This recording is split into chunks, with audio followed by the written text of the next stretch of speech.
Do you swear or affirm to tell the truth, the whole truth, and nothing but the truth in this proceeding? Mr. Gutesa, kanina nga po nagpapaliwanag para ipakilala kita. Narinig mo yung aking sinabi? Yes, Your Pwede mo Honor. bang i-confirm na kung ano yung sinabi ko ay yung nangyari kahapon? I confirm, Your Honor. Salamat po. At ngayon po ay hawak ko nga ang inyong sinumpaang salaysay na nung draft ito ay binasa ko. Ganyan si Gutesa noon. Nanumpa at kinonfirm niya pa yung kanyang mga sinabi na totoo kung ano man ang nakasulat sa kanyang affidavit. Ang problema, nagbago ang ihip ng hangin. Eto ngayon, balibalita ngayon na bumaliktad na ito. Totoo nga ba ito? Iyan ang pag-uusapan natin sa video na ito. Pero bago tayo magsimula rito, bati muna tayo ng isang magandang umaga po, Luzon, Visayas at Mindanao. At syempre pa sa mga kapatid natin, mga kababayan natin na nasa iba't ibang panig ng mundo. Magandang umaga, magandang tanghali, magandang hapon, magandang gabi po sa inyong lahat dyan. Kamusta na po kayo? Sana po nasa mabuti kayong kalagayan at sana po patnubayan kayo lagi ng ating Panginoong Diyos. At syempre pa, shout out sa lahat ng mga subscribers natin, mga viewers natin, silent viewers natin, at syempre yung ating mga suking commenters, and of course, yung ating mga sniper kung tawagin. At hindi natin makakalimutan dito yung ating mga bashers, kagaya na sinasabi natin dito ulit, binibigyan ko kayo ng karapatan para mag-comment kung hindi kayo mga alien, pero kung mga alien kayo, mag-comment pa rin kayo. Kasi nga, mga ob kayo. Ngayon, balikan natin itong sinasabi ni Master Sergeant Gutesa. Ngayon, naging ob na. Pero, bago natin tunguhin yung kanyang pagbalikan, panoorin natin kung gaano siya katatag noon. Kung ano nga ba ang pinagsasabi nito na katotohanan at kung totoo nga bang nag-deliver ito ng mga limpak-limpak na salapi, mali-mali ang pera doon sa sinasabi nilang mga kawatan na politiko. Ito na yung video. Na kung ano yung sinabi ko ay yung nangyari kahapon. I confirm, Your Honor. Salamat po. At ngayon po ay hawak ko nga ang inyong sinumpaang salaysay na nung draft ito ay binasa ko. Ganun din nga po at wala namang pagbabago. At gusto ko lamang pong sabihin ninyo na mayroong pirma sa ibabaw ng pangalang Orly Regala Gutesa. Kayo po ba ang nagpirma nito? I confirm, Ayan, Your no? Honor. At gaya Nakikita ninyo, talagang inaano ni Senator Rolando Marcoleta, kinukonfirm niya at kinonfirm niya naman. At katunayan yan, ako nga po ay ininyayahan nyo para makita di ba? ko yung inyong salaysay. Yes, Yes, Your Honor. Ito po ay pinanotaryo ninyo. Nakikita ko rin po. Totoo po ba itong notaryo nito? Tinanong na naman siya ni Senator Rolando Marcoleta, totoo daw. Basa, para sa ganun ay marinig po ng buong kapulungan. Pwede po niyong basahin. Ito, babasahin niya na yung kanyang salaysay. Salamat, Your Honor. Mr. Chair, can he proceed? You may proceed. Ako po'y nagpapasalamat sa pagkakataong ito. Nagpapasalamat pa siya. Senate Blue Ribbon Committee, Senador Ping Lacson, sir. At sa iba pang member na nandito po. Ako po si Orly Gutesa, may asawa, nasa tamang edad, Pilipino. Makatapos, makapanumpa na ngayon sa umiiral na batas ay nagsasaad at naglalahad ng gaya ng mga sumusunod. Ako po ay lumabas upang magsalita sa isyu na ito. Bilang isang dating sundalo, Dating inalay ko sundalo? ang aking buhay para sa ating Inalay niya ang kanyang buhay. Sa pagkakataong ito, kung ito, nagdesisyon akong magsalita at maglabas dahil ayokong maging masama ang kinabukasan. Ayaw ng niya aking mga maging, anak. Ako ayaw po, niyang sa maging darating masama na ang panahon, kinabukasan ng kanyang mga ayoko anak. pong naririnig ko at napapanood ko sa pagdinig ng Blue Ribbon Committee at ngayon ko po napagdugtong-dugtong yung Tignan ninyo? partisipasyon Panoorin ninyo. ko po sa anomalya at korupsyon na ginawa at lumalabas sa hearing na ito, yung palang pera na binubuhat namin at dinideliver mula sa masamang gawain na nagdulot ng baha, Nagdulot ng baha. kinamatay ng tao at imbis na gamitin ang pera sa edukasyon, medikal at programa na mapunta lamang pala sa bulsa ng mga Yan. politiko. Yan siya Mabigat po noon. sa akin magsalita dahil may pamilya ako. 4 ang anak ko, nag-aaral pa. May Nag-aaral asawa pa ako, yung kanyang mga nag-aalaga sa aking mga anak at marami akong kasama sa operasyon na may kinalaman sa ibabahagi ko sa inyo. Nagtatrabaho lang po kami ng mga kasama ko, Nagtatrabaho lang sila. mga kasama kong sundalo sa Philippine Marines. Huwag sana isipin na aking Oo. mga kasama na Huwag nagtatraidor. daw siya na isipin Ako ng sa kanyang mga trabaho kasama at na nagtatraidor siya. Samaan dahil Pero ngayon, parehas nagtraidor kaming na. may pamilya at gusto lang naman naming ayusin ang kinabukasan ng bawat isa. Wala akong iniisip na kapahamakan para sa kanila bagkos ang gusto ko lang maayos ang kinabukasan ng bayan. Maayos At daw ang lahat. kinabukasan ng Sabi, bayan. Noong December 5, 2004, na-hire ako bilang security consultant sa Ako Bicol Party List or AKB kay Congressman Saldico. At nasimula ng duty ko kay Congressman Saldico. Bawat umaga, nagre-report ako sa BGC sa Horizon, sa Bonifacio Global City, kung saan nakatira si Kong Saldico. Napanood natin yung dating Gutesa. Siya yun, talagang matapang at kahit sino sumasaludo, lalo-lalo lang yung lingkod, saludo tayo dyan sa ginawa niya. Ang problema, bumaliktad ito. Noon, matapang. Ngayon, biglang bumahag ang buntot. Naging ob-ob itong dating Marines na si Master Sergeant Gutesa. Panoorin natin kung paano ito naging ob-ob naman dyan sa mga sinasabi niya. Ito na yung video. Umikit kumulang 3 beses ako mismo ang nag-deliver ng basura sa bahay ni Congressman Saldico at sa mga bahay ni Speaker Romualdez. Kumulang kanalisin na ng Marcoleta ang pasahin ng ginawa ni Maro. Tumaba! Pansinin niyo, tumaba itong ob-ob. Nasabi niya, pare, ayusin ko ang taga. Eto na. Doon mismo sa harap ko. Inaayos ni Mr. Marcoleta ang pinagit na yun. Binabasa niya dyan yung kanyang affidavit kuno.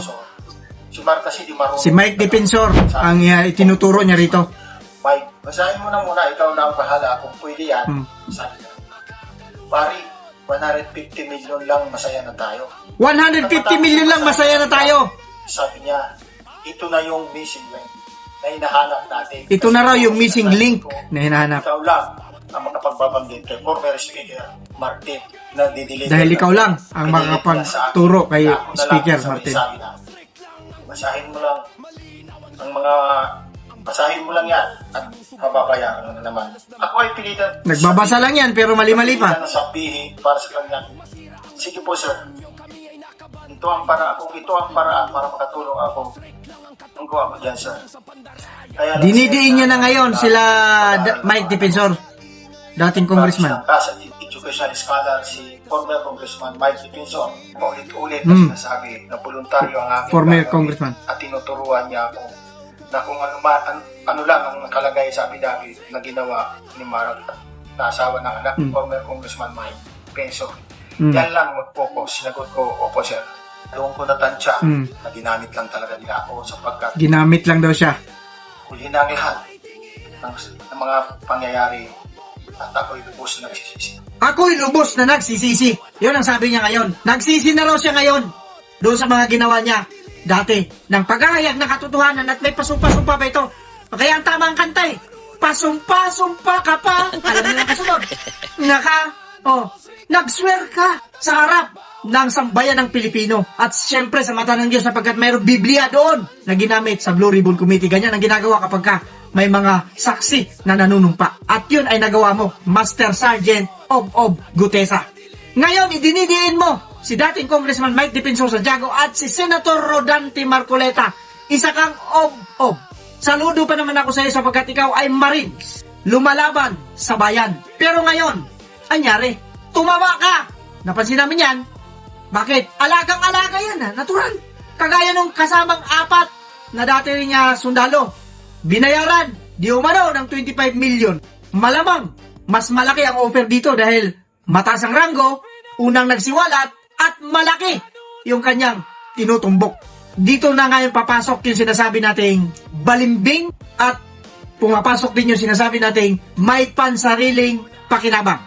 Bakit bumalik na nito? Hindi na tayo magtataka dyan. Dahil sa makapangyarihang pera. Yan ang sinasabi natin dito eh. Walang tao ngayon dito sa ibabaw ng mundo na hindi kayang bayaran. Pero may pero yan. Hindi ko nila lahat. Depende yan sa paninindigan. Ngayon, kung nagkamali man ito si Gutesa sa kanyang ginawa, sa kanyang pagbaliktad ngayon, problema niya na yon. Haharapin niya rin yan. Pagdating ng panahon, sasabihin niyan, buntot mo, hila mo. Kagaya nung nangyari sa 4 na kasamahan niya. Buntot nila ngayon, hila nila. Hayaan pa sila ngayon sapagkat marami pang datong.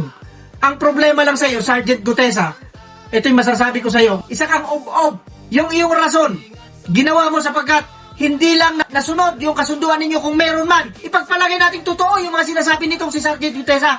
Totoo na lahat yung sinabi niya ngayon at kasinungalingan yung sinabi niya noon. Isa lang ang ibig sabihin nito. Isa kang ob-ob. Kung hindi pala totoo yung mga sinasabi mo noon, bakit ka pumayag? Ha? Tanga ka ba? Marin ka?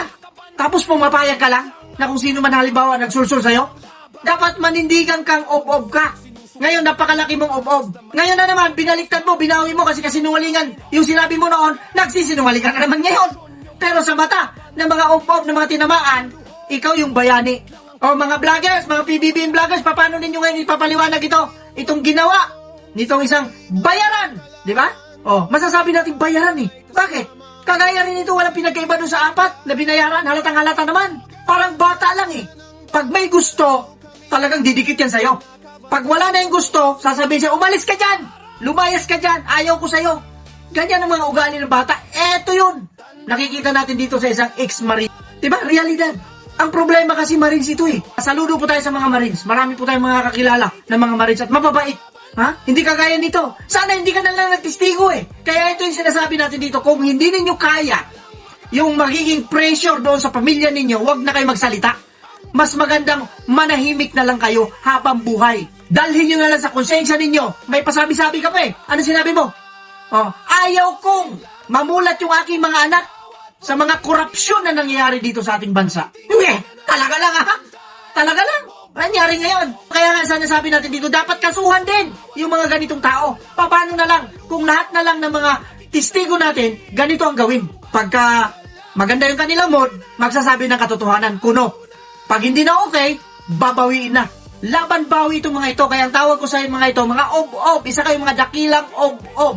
Lalo pat, dinamay pa ninyo si Senator Rodante Marcoleta na alam namin hindi niya yung gawain. Sigurado kami dyan. Bakit? Alam namin, kapatid namin yan eh. Mga obob ba kayo? Sino nakakaalam sa mga kapatid?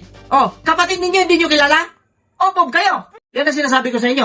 Hindi po ba mga kapatid, mga kabarangay, mga kababayan at mga boss, marami pa po sana tayong sasabihin. Kaya lang aabutin tayo rito ng 1 linggo pagka nagsalita tayo ng napakahaba. Kaya puputulin natin, kukunin naman natin yung mga opinion ninyo. Kung ano ang gusto nyong sabihin, kung ano ang reaksyon ninyo tungkol sa pagbaliktad nitong isang ob-ob na marino na dating sinasaluduhan natin dito. Ngayon, himod lubot ng kanyang mga amo.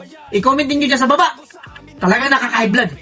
Di po ba? Mga kapatid, mga kabarangay at mga boss. Ngayon, tinitira niya si Senator Rodante Marcoleta at yung isa, si Mike Defensor. Hindi na makapagsalita eh. Nandun na sa loob. Nasa oblo na. Yan talagang tutumbukin at tinutumbok ng mga ob-ob na nandun sa taas. Sana malaglag kayo. Ha? With that, kagaya na sinasabi natin dito. Mag-iingat po tayong lahat. Pero lang sa mga taong.